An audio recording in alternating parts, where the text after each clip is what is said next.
Oi, gente!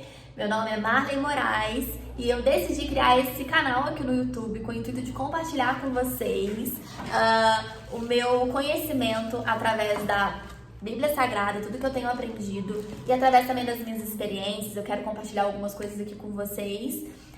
Não sei ainda editar vídeos, lidar com o YouTube, então eu peço um pouquinho da paciência de vocês, mas espero poder somar em algo.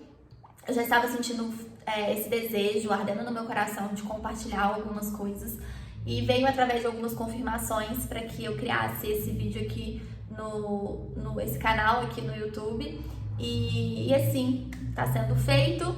Então, para inaugurar esse canal, eu quero falar com vocês sobre como sair de uma escravidão, de algo que não é de Deus para nossa vida e entrar na Terra Prometida, viver aquilo que Deus nos prometeu, aquilo que Deus tem para nós. E para isso a gente vai analisar as Escrituras, lógico, e vamos falar do povo de Israel.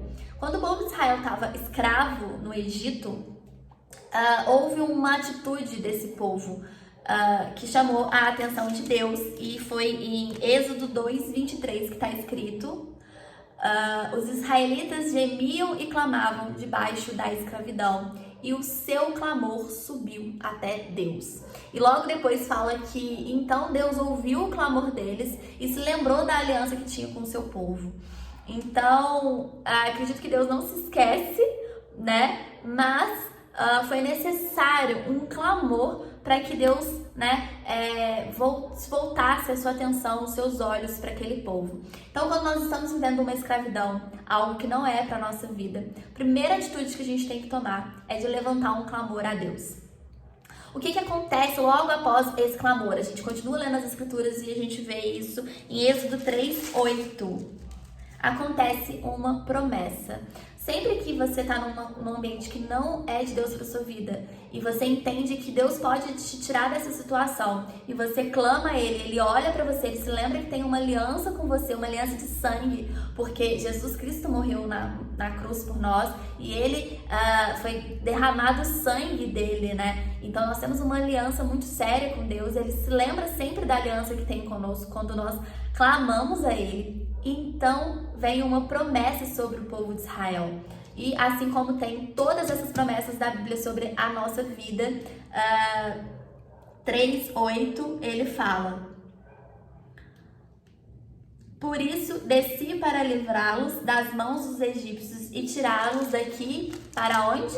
Ele ainda fala: para uma terra boa e vasta, onde há leite e mel com fartura. Então Deus desce, e quer libertar o povo dele da escravidão, e ele entrega uma promessa. O que acontece logo após essa promessa? Um processo de libertação. E eu falo um processo porque para quem, eu venho falar para vocês lerem o Êxodo, que eles entram num processo, porque o rei do Egito não quer liberar os escravos dele, obviamente que não. E então o Senhor manda várias pragas para esse povo, eles entram num processo até que o povo de Israel fosse ser liberto. Então a libertação na nossa vida, às vezes você fala: mas eu orei, eu clamei, essa situação não mudou, eu ainda não fui liberto dessa situação, eu continuo numa escravidão. Entenda que a libertação ela é um processo e você precisa se submeter a esse processo. Então, quando a gente está vivendo uma libertação, ela pode durar alguns dias, ela pode durar alguns meses, Ela tem um tempo, ela tem um processo para que você, de fato, muda os seus hábitos, a sua mente, a sua ação, para que você saia daquela situação de escravidão, até que você, em um dia, acorda liberto totalmente daquilo, assim como o povo de Israel. Mas eles tiveram que se submeter a um processo e não é diferente. A gente pode falar sobre libertação em um outro momento. Mas acontece então uma libertação. E o que acontece na nossa vida depois que a gente passa por uma libertação? Uma travessia de um deserto. Então, às vezes a gente fala, mas agora que eu fui liberta, eu quero viver a promessa e eu entrei numa situação que eu não esperava, eu tô passando por um estreito com Deus, né? Eu tô passando por um deserto com Deus. E é isso mesmo, gente. Depois que a gente é liberto, a gente passa por um deserto. Esse deserto, só que nós precisamos analisar se esse deserto é o deserto que foi proporcionado por Deus, porque se o povo tá aqui, né, no Egito, e eles precisam chegar aqui, eles têm que atravessar, eles não vão se teletransportar, né? Eles precisam de fazer essa travessia, e essa travessia é num deserto. Então, só que a gente precisa identificar se esse deserto que esse povo está atravessando, que você está atravessando, se é realmente um deserto proporcionado por Deus, que é um caminho que está te levando à terra prometida, que está te levando a viver a promessa de Deus na sua vida, ou se esse deserto, na verdade, é uma escravidão.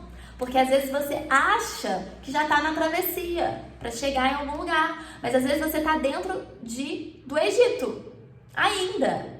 E aí, se você identificar, Marley, mas eu acho então que eu ainda estou dentro do Egito, eu ainda estou escravo. E aí, o que você tem que fazer? Levantar um clamor e passar pelo processo de libertação, buscar a libertação dessa situação em Deus. E como que você vai analisar isso, né? No seu relacionamento com Deus, buscando, né, as respostas em Deus e analisando também as suas decisões, as suas escolhas, as suas atitudes, porque aquele deserto que a gente acha que é de Deus, mas é o que é provocado por nós, na verdade, é consequências de escolhas erradas nossas e de consequências por conta dessas escolhas. E quando a gente vê, a gente tá numa escravidão, que a gente às vezes chama de deserto, que não foi permitido, não foi proporcionado por Deus, não faz parte do plano de Deus. Ele permitiu porque nós temos o livre-arbítrio, mas nós temos que tomar esse cuidado porque é uma linha tênue entre você achar que às vezes está atravessando um deserto e na verdade você está precisando de um clamor e de um processo de libertação na sua vida. E aí, quando você consegue compreender isso, você consegue recalcular a rota, se posicionar. Ou você vai entrar no processo de libertação, levantar o seu clamor para então fazer a travessia, ou você de fato está na travessia com Deus e você já está aí, já passou por um processo de libertação e agora você está para chegar na sua terra prometida, já atravessando o deserto. No deserto com Deus, gente, a gente vê aqui nas escrituras que ele mandava o maná todos os dias, né? As roupas não se desgastavam, Deus mandava provisão diária. Então, no deserto com Deus é um tempo que tem provisão, né? Deus nunca desampara e nessa travessia o Senhor não vai desamparar o seu povo. E o deserto de Deus, ele tem hora marcada para acabar, né? Ele tem data e hora, nesse caso eram 40 dias. Em 40 dias eles estariam dentro de uma terra boa e vasta, onde ia ter leite e mel com fartura e eles não seriam mais escravos, eles estariam livres para sempre. Mas durante essa travessia do deserto acontecem várias coisas que é o que acontece também no dia de hoje nas nossas vidas. Porque quando a gente passa por uma libertação e a gente entra numa travessia, a gente ainda não está enxergando a promessa, a gente ainda não está vivendo a promessa, você ainda vai viver. E muitas das vezes a gente tem o costume, né, infelizmente, de olhar para trás, de lembrar do tempo da escravidão, porque o povo, quando estava atravessando o deserto, eles começaram a lembrar do tempo do Egito, do tempo da escravidão, porque lá eles já tinham garantia da comida, lá eles tinham certeza como que ia ser o dia a dia, eles já dominavam aquela situação. Então, sempre na nossa vida, quando a gente está numa situação que não é de Deus, Deus nos liberta e fala, vai, e você vai, não olhe para trás, não sinta saudade do deserto, não sinta vontade de voltar para algo que te fazia mal, né? Não queira passar de novo por o processo que passou de libertação. Olhe para frente. Tem uma parte na Bíblia que Ló e a mulher dele estavam indo embora da cidade, que Deus mandou eles ir embora. E na hora de ir embora, a mulher de Ló olhou para trás. E quando ela olha para trás, ela vira uma estátua de pedra. E por que isso? Porque Deus não quer que a gente olhe para trás, Ele quer que a gente avance. Quando a gente fala assim, voltar para o Egito, voltar para algo que já saiu da nossa vida, a palavra voltar nunca não vou falar nunca, né? Porque existem situações, enfim, existem situações que Deus tem restituição, como dentro de um casamento, por exemplo. Mas aqui não é o caso. Quando a gente olha para a palavra voltar, a gente vai ver que não combina com o que Deus tem pra nós, porque o que Deus tem pra nós é sempre avançar, é sempre olhar pra frente. Deus, ele pega o passado, ele joga no mar do esquecimento, ele fala, ora, vocês não estão vendo as coisas novas que eu já estou fazendo? Então, as coisas novas do Senhor, elas sempre vão estar à frente da nossa vida. Então, isso assim, às vezes Deus já te libertou de um relacionamento, você estava numa escravidão, você passou por um processo de libertação, às vezes esse processo não foi fácil, mas durante a sua travessia de deserto, você não consegue enxergar, Deus já falou, né? Deus já entregou a promessa, ele já disse que tem algo melhor para sua vida. Mas como você ainda não está vivendo esse algo melhor, nós tendemos a olhar para o que já passou, para o passado, e às vezes querer voltar. E isso vai te impedir de prosseguir, vai te impedir de chegar na Terra Prometida e vai fazer você dar volta dentro do deserto. Né? Vai ficar dando volta, que foi o que aconteceu com o povo. Eles ficaram dando volta por 40 anos, algo que era para ser 40 dias. Eles ficaram presos ao passado, eles ficaram olhando para trás, eles ficaram com medo daquele processo que eles estavam vendo, porque eles ainda não estavam enxergando a terra boa e vasta, ele não era ainda visível aos olhos deles. Então eles começaram a ter atitudes que fizeram com que eles se afastassem da terra prometida. E outra atitude que esse povo teve foi reclamar, foi se vitimizar, foi a lamúria. Isso é algo que faz nós ficarmos presos no deserto. Aquele deserto que tinha o intuito de fazer você confiar em Deus. Qual era o intuito de Deus com o deserto? Gerar confiança no seu povo, mostrar que o seu povo estava confiante em Deus, que ia adorar e glorificar a Deus em qualquer situação. E o povo faz completamente diferente, eles começam a ficar tão incrédulos, porque eles não estão vendo ainda aquilo que Deus falou que faria, que eles começam a duvidar, a reclamar, a lamuriar, a se vitimizar, e isso faz com que eles ainda continuem presos no deserto. Outra atitude que esse povo tem, eles começam a adorar outros ídolos, eles fazem uma estátua para adorar. Por quê? Eles começam a duvidar. A dúvida, ela gera tudo isso, ela gera a pessoa querer olhar para trás, às vezes voltar para algo que Deus já libertou. A dúvida faz reclamar, faz a gente se vitimizar e faz também, às vezes, adorar outros ídolos, porque como eles não estavam tendo a resposta na cabeça deles ali de Deus, eles não estavam enxergando o agir de Deus, eles falaram, então a gente tem que arrumar alguma coisa para adorar, para que essa coisa possa fazer algo por nós. E eles começam a se desviar do foco que era atravessar, simplesmente atravessar e chegar aonde Deus tinha falado para eles chegarem. Então, o que Deus quer nos ensinar através da travessia desse deserto é justamente a confiança. Confiar que Ele vai enviar o maná todos os dias. Deus não mandava o maná da semana, Ele mandava o maná do dia. Porque Ele queria que eles confiassem que no outro dia também ia ser enviado. A roupa não se desgastava. Deus estava ali com eles. A provisão de Deus estava ali com eles. Mas eles começaram a ficar tão duvidosos, começaram a não usar a fé deles, a desacreditar. E isso fez com que eles tomassem várias atitudes e muitos pereceram no deserto. Só 2 entraram na Terra Prometida.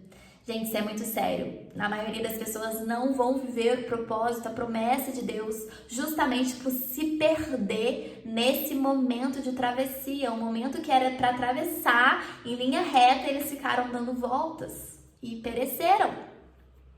Então, para que a gente recalcule a nossa rota, para de ficar dando volta no mesmo lugar e siga em frente, em direção ao alvo, em direção à promessa de Deus, nós precisamos confiar, agradecer e entender que existe um tempo e que Deus já sabe o fim desse tempo.